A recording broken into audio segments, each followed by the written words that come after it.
En bon normand que je suis, j'ai une énorme admiration pour Toulouse, beaucoup d'affectifs pour Toulon, étant donné mon histoire perso. Donc là, vraiment, je serais neutre.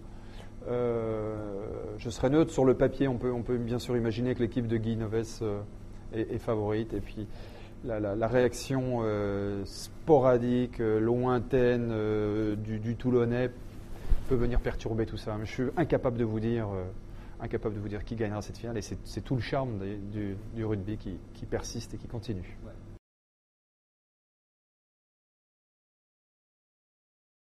Dans la régularité, dans la culture, dans la persévérance, dans la pérennité, c'est Toulouse qui est toujours égale à elle-même. Et puis Clermont fait une belle année aussi. Toulon surprend. Je crois que les ressources que Toulon peut aller chercher, à mon avis, simplement au regard de leur ville, au regard de l'histoire de ce club, fait que dans les grands moments, ils arrivent à se transcender d'une manière tout à fait extraordinaire.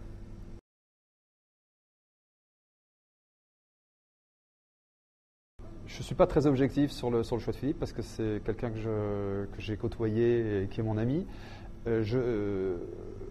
Mais si vraiment j'étais objectif, je trouve que les joueurs qu'il emmène, c'est probablement ceux que j'aurais choisis. C'est-à-dire qu'il est dans une perspective de long terme. Ça change. En tout cas, c'est une attitude qui n'est pas une attitude de notre époque. Je trouve que tout le monde, et je parle pas de Marc, un Lièvremont qui avait fait aussi des choix de construction d'une équipe pour une Coupe du Monde, mais la société aujourd'hui a tendance à faire des choix à très court terme, et je trouve très courageux de la part de Philippe de commencer à construire son équipe pour la Coupe du Monde. Il y a une logique, mais il faut le faire tout de suite, en faisant des choix assez déterminants et tout à son honneur. Je continue à rêver qu'on puisse quand même entretenir notre force. Je pense qu'en essayant de copier les autres, on n'arrivera jamais qu'à devenir leurs égaux. Je crois qu'on a quand même un style à la française, on a une culture. Et une fois qu'on se sera bien ajusté au rugby international, à cette capacité à préparer nos joueurs d'une façon hors norme, surdimensionnée, parce qu'il faut être surdimensionné aujourd'hui pour monter très haut, je crois qu'on doit quand même compter sur notre petit French flair et sur notre capacité à surprendre les autres.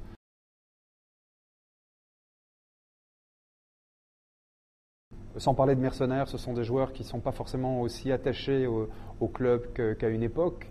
Et on se faisait cette remarque de dire que pour une finale de championnat de France, on joue pour les autres, alors que parfois en match international, il faut être honnête et reconnaître que parfois on se la joue un peu plus perso. Dans ce contexte-là, jouer pour son club, si on n'est pas fraternel, si on n'est pas amoureux de ses coéquipiers, on n'y arrive pas. Donc je continue à croire, en ajoutant bien entendu ce degré physique dont vous parliez, cette préparation super optimisée, je continue à croire que même si vous avez 15 mecs atomiques, il faudra toujours un petit plus, il faudra toujours un petit peu d'affectif pour perdre ou pour gagner.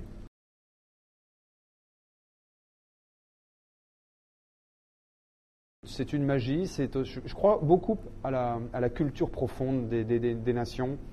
Je crois beaucoup à cet héritage quasi génétique entretenu par des images, par des histoires, par les anciens. Dans le rugby, c'est très important, les anciens.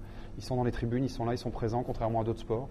Et je crois que ces messages continuent à bien passer pourvu que ça dure.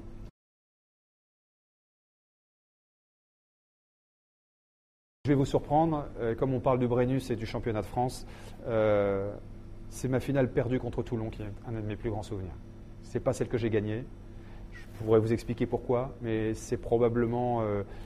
nous avons été surpris, nous avons joué ces phases finales d'une manière spontanée, sans réfléchir. Nous n'étions pas faits pour arriver en finale et on l'a fait au Parc des Princes contre Toulon.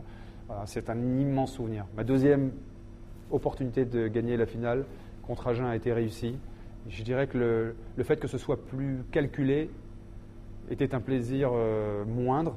Je n'étais pas encore prêt pour le professionnalisme. Je n'étais pas capable de cumuler un certain nombre de matchs.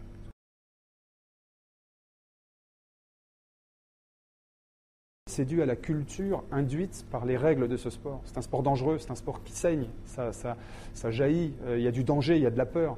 Et quand il y a du danger et de la peur, on se resserre, on cherche l'amitié, on cherche le regard, on veut s'entraider, on veut se faire une passe et une belle passe.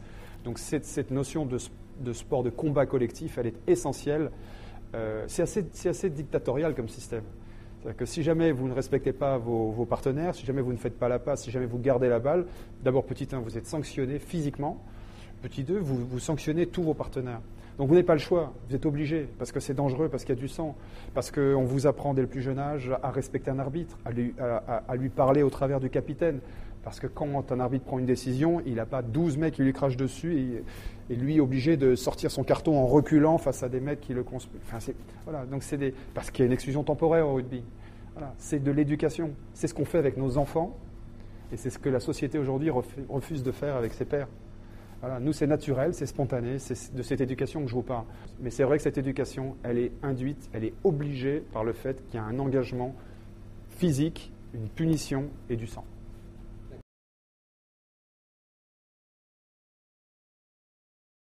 La première illustration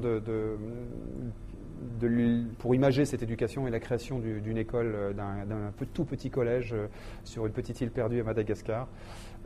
Parce qu'en attendant de pouvoir faire des choses aussi chez nous, parce qu'on a des besoins, j'ai eu l'opportunité de sauter sur l'occasion, sur un besoin très particulier d'enfants qui doivent marcher à peu près 1h30 pour aller jusqu'à leur CEG, l'opportunité de pouvoir construire une école sur leur propre île. Je pense qu'il faut acter en bas tout de suite. Et je suis persuadé d'une chose, je voulais expliquer, j'ai essayé en tout cas d'être convaincant que ça commence très très tôt. Et que pendant qu'on discute et qu'on est en train d'essayer de corriger, de soigner, il faut attaquer le problème par la base, c'est-à-dire redonner l'éducation à nos enfants et offrir toute l'éducation possible pour les laisser choisir, les laisser pouvoir réfléchir plus tard. C'est fondamental.